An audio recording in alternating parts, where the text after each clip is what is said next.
Lanjut ke kingdom berikutnya. Protista. Protista artinya adalah yang pertama. Siapa yang pertama? Organisme setelah Monera berkembang lebih lanjut ke arah Protista. Berarti ciri khas dari Protista adalah yang sangat berbeda dari Monera. Satu, dia bersifat, kita sudah tahu di Monera adalah sifatnya prokariot. Berarti sifatnya adalah eukariot. Kita bahas lagi, kita berkata, eu artinya sejati, kariot artinya adalah membran inti. Berarti eukariot adalah organisme yang memiliki, iya, betul, membran inti. Lalu apakah ciri-ciri lain itu sama seperti Monera? Iya, betul. Ciri lainnya adalah dia bisa bersel satu atau banyak. Yang ketiga, bagaimana dengan pembelahannya? Dia bisa pembelahan biner atau konjugasi. Nah, saya baru bilang ada pembelahan biner. Apa sih arti pembelahan biner? Sebelumnya di Monera kita telah tahu arti kata konjugasi. Biner itu seperti ini. Ada sel satu. Dia dipotong di tengahnya. Jadi berapa? Jadi dua kan? Biner mengacu pada pembelahan dari satu sel menjadi dua sel secara langsung. Itu adalah pembelahan biner.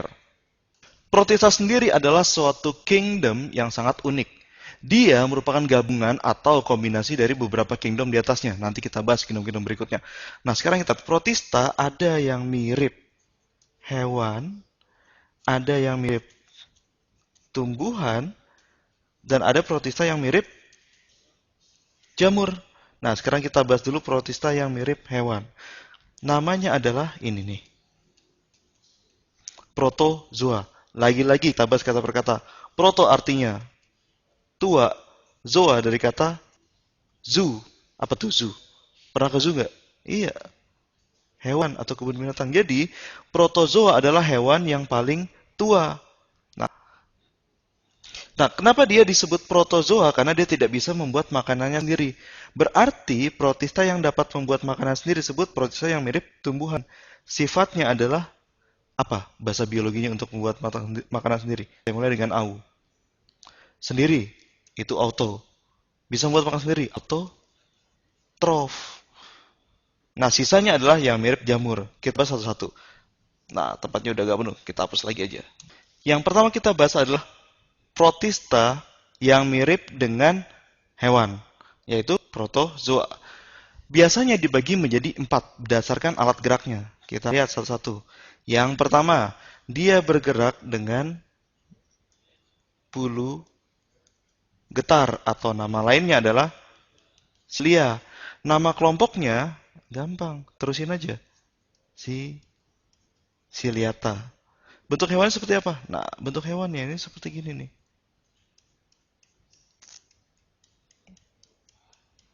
Ini disebut bulu getar yang kecil-kecil di luar ini.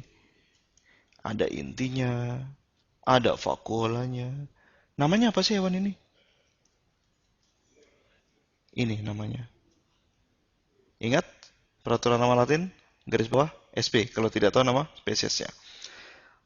Yang kedua, kalau dia pertama bergerak dengan bulu getar, yang kedua bergerak dengan bulu cambuk atau disebut juga flagel. Kalau tadi disebut ciliata, bisa nebak dong, ini nama kelompoknya apa?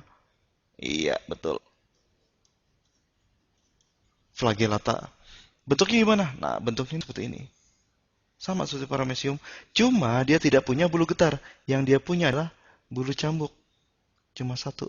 Nah, ada juga nukleusnya, ada vakuolanya, dan bahkan ada klorofilnya. Nah, contohnya apa? Yang ada klorofil lah. Ini nih. Euglena. Bulu getar sudah, bulu cambuk sudah. Ada nggak yang lain?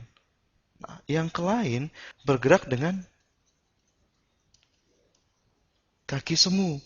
Namanya ini banyak. Kaki semu disebut pseudopodia.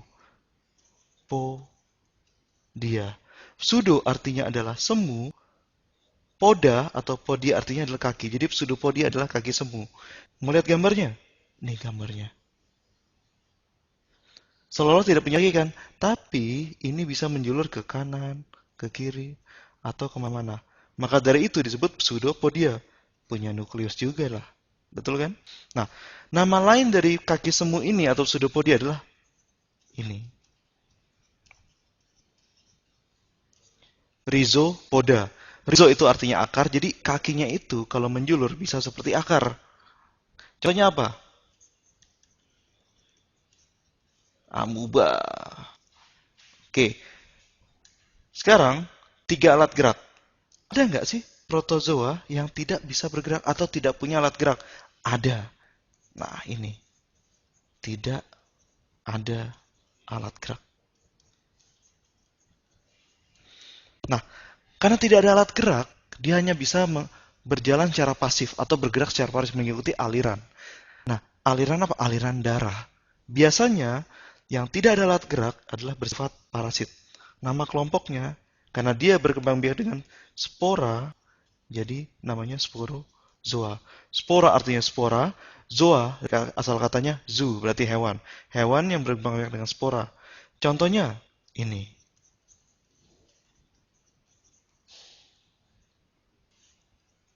Plasmodium. Gambarnya, ya karena dia tidak punya alat gerak, dia cuma punya badan dan punya inti di tengah-tengahnya. Kebanyakan dari sporozoa bersifat merugikan. Apa tuh? Patogen. Itu untuk bakteri kan. Kalau protozoa, dia hidup dalam tubuh hewan lain atau manusia ya dan merugikan yang bersifat parasit. Ini. Jadi, kita ulang lagi ya. Ada kelompok-kelompok di protista yang mirip hewan. Dibagi berdasarkan alat geraknya. Yang pertama, bulu getar. Namanya cilia, ciliata. Yang kedua, bulu cambuk. Namanya flagel. Kelompoknya namanya flagellata. Yang ketiga, kaki semu, pseudopodia. Kaki semu. Nah, kaki semu ini juga mirip akar. Jadi ada juga yang menamakan rhizopoda. Dan yang terakhir, tidak punya alat gerak, tapi dia bisa mengikuti arus, mengikuti darah, dan dia bersifat parasit, namanya kelompok sporozoa. Oke, sekarang kita selesai pembahasan tentang organisme protista yang mirip hewan.